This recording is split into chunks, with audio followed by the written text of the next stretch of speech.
आज हम लोग एक कॉन्सेप्ट पर डिस्कस करने वाले हैं कि एक धारावाही लूप क्या वास्तव में चुंबकीय द्विध्रुव की भांति कार्य करता है। क्या वास्तव में एक धारावाही लूप वही व्यवहार करता है जैसे एक चुंबकीय द्विध्रुव व्यवहार करता है, जैसे एक क्षण चुंबक व्यवहार करती है, जैसे एक दंड चुंबक व्यवहार करती है, जैसे एक नाल चुंबक व्यवहार करती है। क्या वास्तव में चुंबक के व्यवहार और धारावाही लूप के व्यवहार में कोई समानता या असमानता है भी क्या? आइए हम लोग बिंदुवार डिस्कस करते हैं।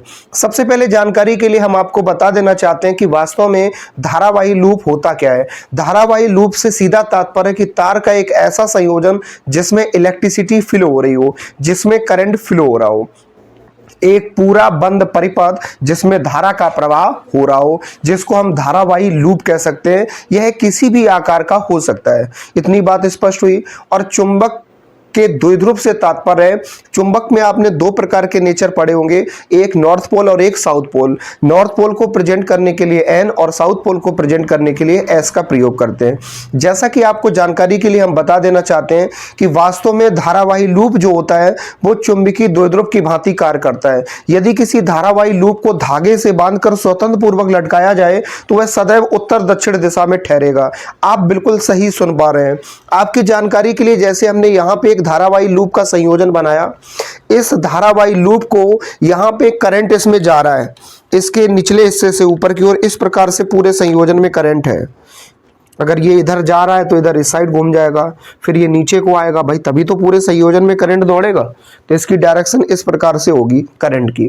अब हम कहना ये चाहते हैं कि अगर इसको यहाँ धागे से बांधकर स्वतंत्र पूर्वक लटकाया जाए, यकीन मानो एक बार नहीं 100 बार, 200 बार, 500 बार, कोई सा भी तरीका अपना लो, किसी भी दिशा में इसको स्थिर कर दो, लेकिन अंततः ये रुकेगा ऐसा ही।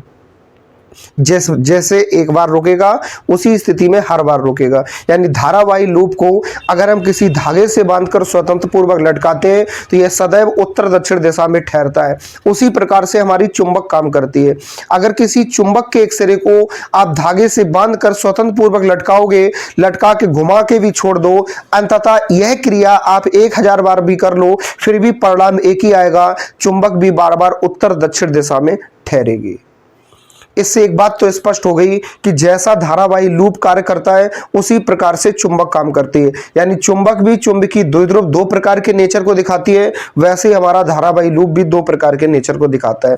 जैसा कि आपने इससे पहले भी सुना है कि अगर दो चुंबक एक दूसरे के पास पास लाई जाती हैं तो वो दो प्रकार के गुण दिखाती है, या तो एक दूसरे को प्रतिकर्षित करेंगी या आकर्षित करेंगी। बताओ बड़ा कॉमन सा पॉइंट है। अगर दो मैग्नेट एक दूसरे के समीप लाई जाती हैं तो वो या तो आकर्षित करती हैं या प्रतिकर्षित करती हैं। उसी प्रकार से एक हमारी कॉन्सेप्ट है, अगर दो धारावाही लूप एक दूसरे के पास में आएंगे तो पास में आने पर परिणाम ये होगा कि अगर एक स्थिति में या तो ये आकर्षित करेंगे या प्रतिकर्षित करेंगे। फिर से वही सेम है जो चुंबक में होता है। मान लो सपोज करो ये दो दंड चुंबक के रूप में एक दूसरे के पास आ रहे हैं, इन्होंने आकर्षित किया। क्लियर? अब इस हिस्से को हमने पलट दिया, अब ये पास आएंगे तो प्रतिकर्षित कर रहे हैं। लॉजिक क्लियर हो गया? ऐसे ही धारावाही लूप में अगर मान लो इस प्रकार से ये एक दूसरे के पास आ रहे हैं, पास आने पर ये क्या कर रहे हैं? आकर्षित कर रहे हैं। वहीं अगर इस हिस्से को घुमा के इधर कर दिया जाए, इस हिस्से को घुमा के इधर कर दिया जाए तो हमें परिणाम देखने को मिलेगा कि अगर ये पहले आकर्षित कर रहे थे तो बाद में प्रतिकर्षित करने लगेंगे।